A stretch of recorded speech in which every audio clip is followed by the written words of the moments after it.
Creatures of the night, it's your girl Tati. Let's talk about Dynamite. We are a week away from Grand Slam, so we have some interesting things to talk about. Now, we started off with Moxley, Marina, and Claudio coming in the building, and what I'm telling you, the crowd was making so much noise. I thought they was in Ohio. I was like, oh, this sounds like we are in Moxley's home state, but we're somewhere in Pennsylvania tonight. After this, we had Darby Allin skateboarding into the arena, whatever, he always do that. Our first match, which kind of surprised me, was the Learning Tree versus Orange Cassidy. I can't stand neither one of these two. However, I will give credit where credit is due. They're both great, I'm looking at this and I'm just like, I'm not sure which one of these two is going to end up taking the win. Orange Cassidy's the golden child of the company, and Chris Jericho is the golden grandpa of the company. So it could go either way when it comes to these two. This match went, I think, a little bit over 20 minutes or something like that. It went on too long. I think it went on way too long, longer than I would have liked to see. And I did see some people complaining about how long the match was, and to be completely honest, I think it has to do with the predictability of knowing when you see Orange Cassidy in the ring what's going to happen. The Learning Tree in the ring, we're tired of them, we're tired of seeing them. So I can understand why people are a little bit frustrated. What I also didn't like about this match though was the conglomeration, Redwood, Red Apple, whatever the hell he's called, Brian Keith. They kept getting involved. They took it to the back and even came back out again towards the end of the match. And as long as this match was a little too long for me, they kept hitting their finishers on each other and just kicking out. So many near falls in this match where it's just like, holy shit, like what the fuck? Way too many near falls for me. And it was just like, all right, I'm going to use my finisher, kick out. You're going to use your finisher, I'm going to kick out. And they kept going back and forth. And I'm just like, I just don't like that. I don't like that. Nowadays, finishers just don't even mean a damn thing anymore. And with this match, I felt like it was just a little too excessive for me. Orange Cassidy ends up taking the win with the orange punch with a roll of quarters or whatever, and it's just like, oh, the baby face doing the heel thing. So he ended up taking the win. I'm over it. I'm absolutely over it. So now we get a video, a really interesting video, and I have to say, if y'all watch this back, it's Pac Claudio. First of all, it's Pac doing all the talking at first about how next week they have to put their titles on the line. Apparently, they don't even have any opponents, but they just have to put the titles on the line for Grand Slam. And they're saying, Pac is like, Wheeler, we are Trios champion. What the fuck are you? Get out your feelings about what happened at All Out. We got titles to defend. Claudio hits that, oh, I'm not mad, I'm disappointed. I always feel like that sounds worse. That sounds worse when somebody that you look up to, someone you love, said they're not mad, they're disappointed. It's just like, damn, I let you down. And the music that was playing in the background came off so sinister, and I was just like, damn, it makes you feel even more like sad for Wheeler Yuta, who's obviously going through it.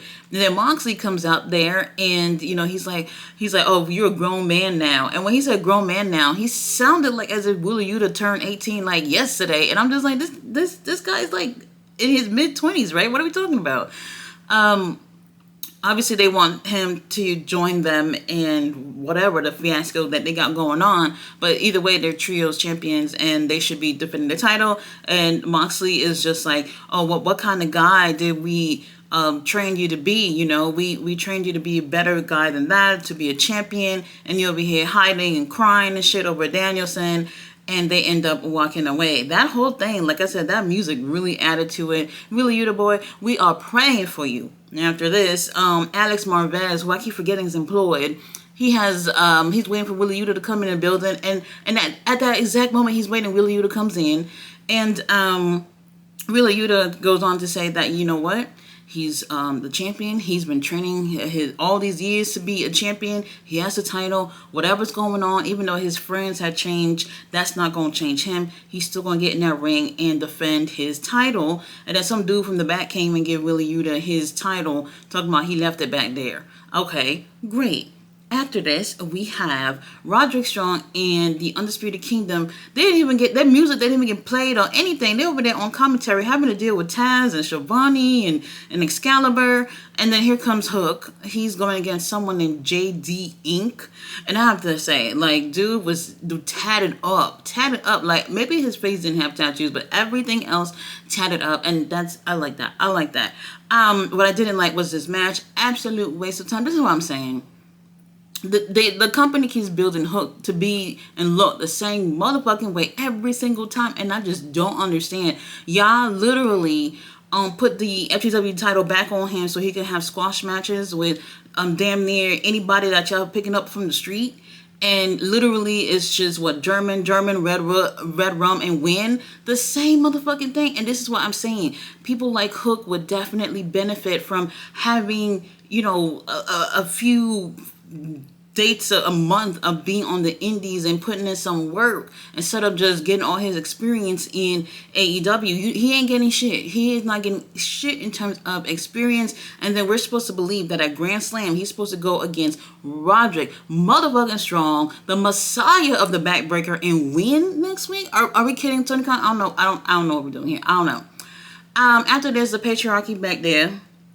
Luchasaurus, Lord have mercy. Luchasaurus gave us a couple of growls during this promo, so that I could absolutely appreciate. And finally someone mentioned it.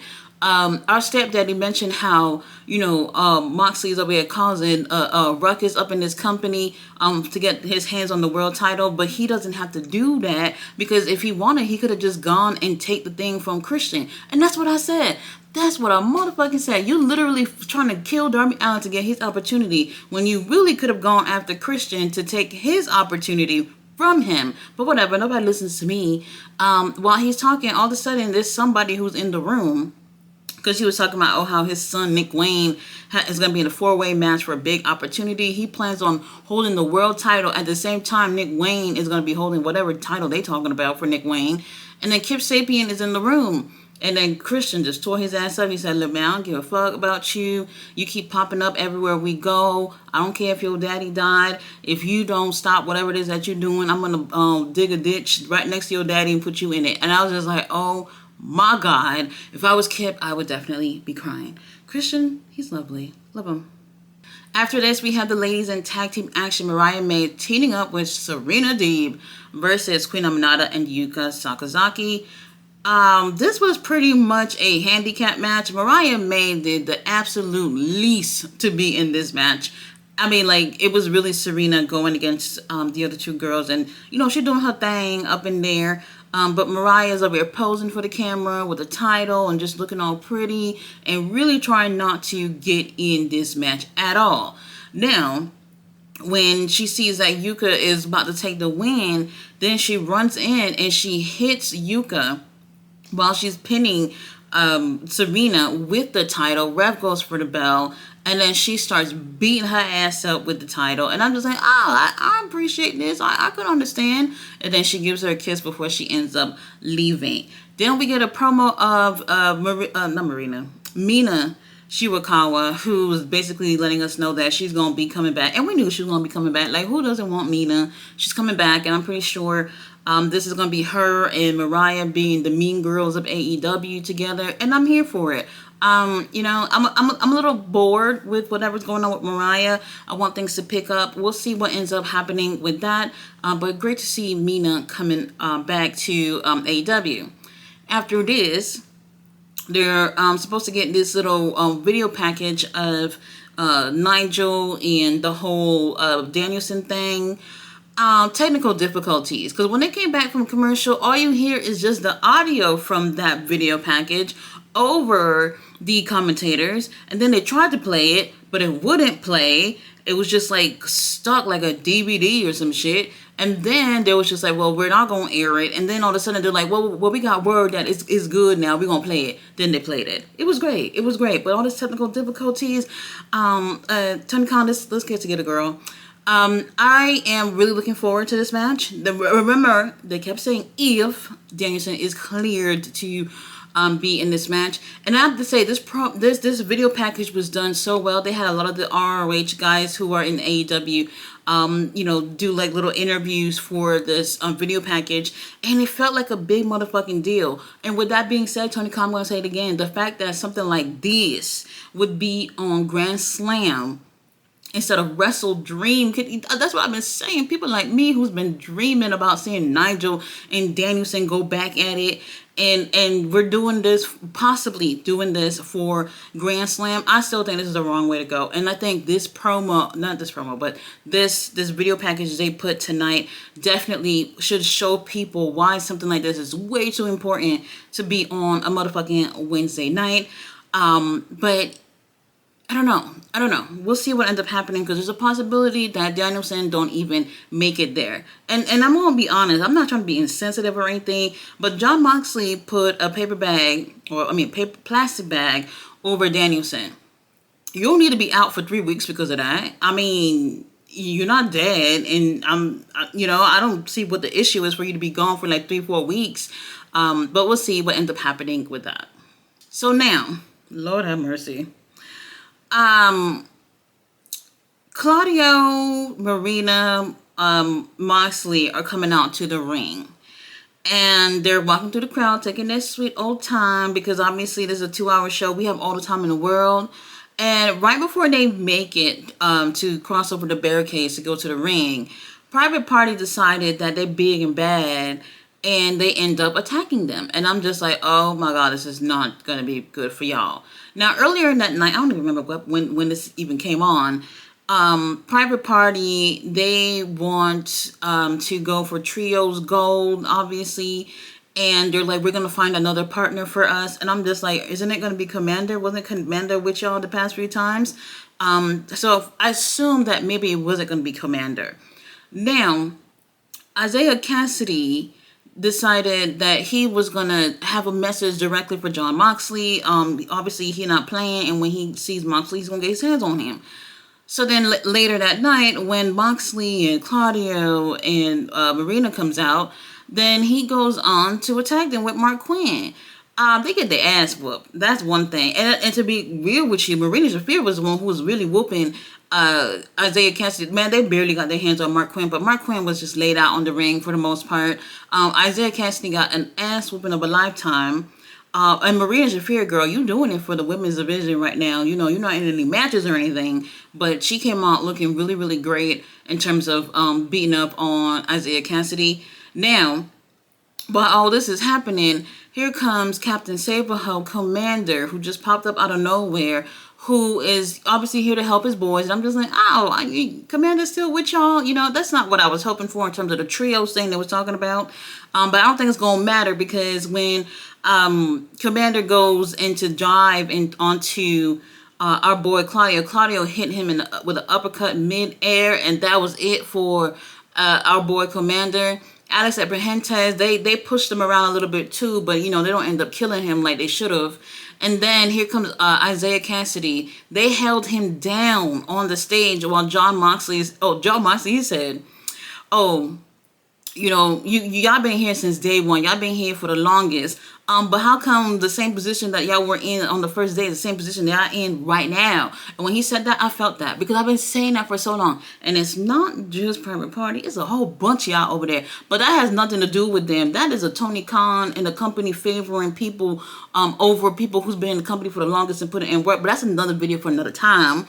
And then he ends up taking a hammer and smashing Isaiah Cassidy's hand with it. And Isaiah Cassidy is screaming for dear life. And obviously nobody in the arena called the cops or anything like that. And, it is what it is. Darby Allin come out there and get into it with everybody. And then Darby gets on the mic, blah, blah, blah, blah, blah. I'm going to win the match at Grand Slam. And I'm going to go on to face Danielson for the title. I don't want to see a Darby with the title. I don't want to see Moxley with the title. None of y'all. And real talk, Nigel, he's not even going for the title anyway. I'm not interested in seeing any of those people who's involved with Danielson with the title at this point. But speaking of not winning titles, Private Party, y'all not getting no titles at all. Not anytime soon. All right, on to what I would say is my favorite match of the night. Ricochet versus Beast Muertos. Beast Muertos, let me have your beast children. Lord have mercy. This man is so dreamy. I love him so much. Ricochet, when I heard about this match, I was like, well, Beast Muertos ain't winning. But I was really interested to see like what the chemistry would be like between the two of them. And holy shit, it was so good. The crowd was really into this. One of those first time matchups that you get to see, and you're not really thinking much of it until it happens. And the chemistry was absolutely great. Beast Muertos, oh my god, like I was so worried about him being in AEW. I don't know. I've been start following him like 2 years ago when he was Black Taurus, and I always felt like he was great, but didn't necessarily have a great run no matter where he went. Like kind of I don't want to say lost in the shuffle, but it's one of those situations where it's like they know who's really, really great in the ring. They know those faithfuls to use in the ring when they want to get a great match out of them, but they don't necessarily have big plans for them. And he killed it. He absolutely killed it here with Ricochet. And man, I would love to see them again in the ring at some point. Crowd ate this up, and I'm just sitting in bed just like, yes, oh my god, I didn't pray for this, but I got it anyway.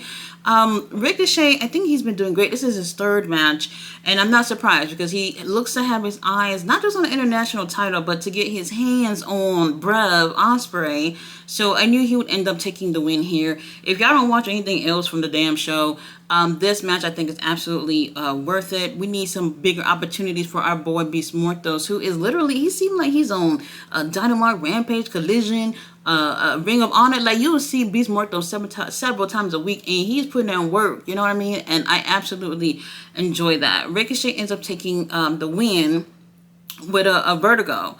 And I didn't like that for Beast Muertos. I was like, well, we could have did something else. Something else would have been better. And I'm going to say for the billionth time, wrestlers need to have several finishers to use on several different types of wrestlers. You can't just be using one thing you use on like Commander and using that shit on Beast Muertos or Big Bill or something like that. It just don't always make sense. But whatever. Match was absolutely great. Absolutely enjoy this. After this, Hangman, we got a video package of Hangman who got something to say.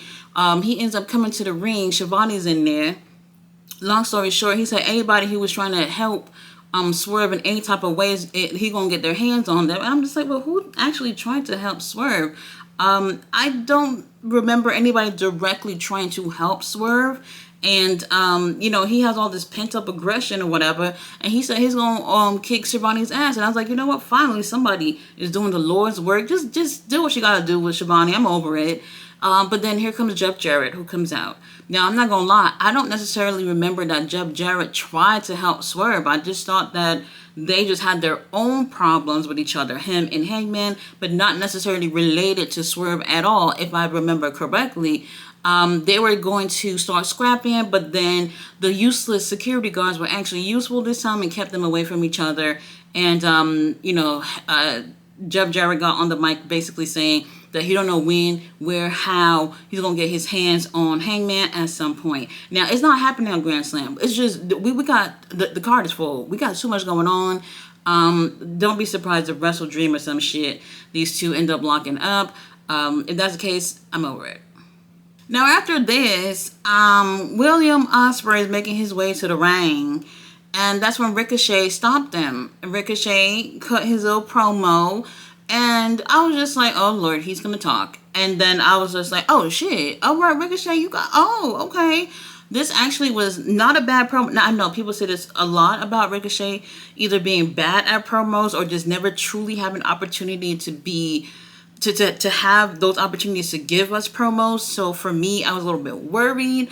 And long story short, he's like, hey, last time I saw your bitch ass, you said I need to get some wins. Well, I've been racking up some wins and I want that title. And, since I want what I want, I went up over there to Tony Khan's office and I told him that I want a title shot. So he said, when you over here finish playing around with Kyle Fletcher and possibly maybe even winning the tag titles next week against the Young Bucks, come see me on October 2nd for the 5th anniversary of Dynamite and get your ass whooped and let me take that international title from you. And I felt that. I was just like, oh, Ricochet ain't playing around. Let me just say this.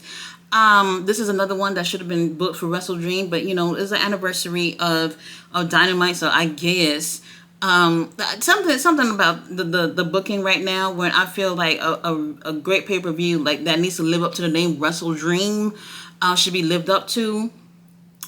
So whatever, we're gonna get it for October 2nd, which is I think the week before Wrestle Dream, if I'm not mistaken.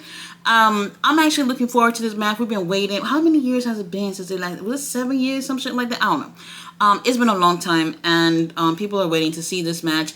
And I feel like this was a strong promo from Ricochet. And for people who's been doubting Ricochet, I feel like, let's keep our reservations to ourselves and wait to see what Ricochet is able to do in AEW that we just didn't get a chance to see from him in WWE. Now, with that being said, we had a all-star, trios match. Don Callis, Uncle Don out there with the same motherfucking shoes. Lord have mercy, Don Callis, what's your P.O. box? Let me send you a pair of shoes. Takeshita, Fletcher, and Will Ospreay versus the Elite. And, I wasn't really all into this going into it. I thought it was a great match, and as much as I can't stand the Young Bucks, they're a great tag team. Just over it. Okada, that team will never make me hate you. I love you, Okada. I love you. Takeshita was already having problems with William the entire match. So, he and Fletcher was on the same page the whole time, but you can see the obvious tension with William Ospreay. And I thought that was a great thing for them to put into this match because Takeshita is not a babyface. William is the ultimate babyface, unfortunately. And then we have Kyle Fletcher, who has been a tweener for quite some time. And I know that's going to change. That is going to change maybe next week. Maybe. We'll see what ends up happening. Great match. Great way to end the show, to be honest. I kind of dozed off a little bit. But Kyle Fletcher team ends up taking the win. And I love how alive this crowd was. Tony Khan, I don't know what city that was in Pennsylvania, but let's go back over there. They were a really great crowd. I love how, like, in the middle of the match, they kept saying, we want Kyle, we want Kyle. Like, they were making it known. Like, you could have heard it from another state how much they wanted Kyle to get in this ring.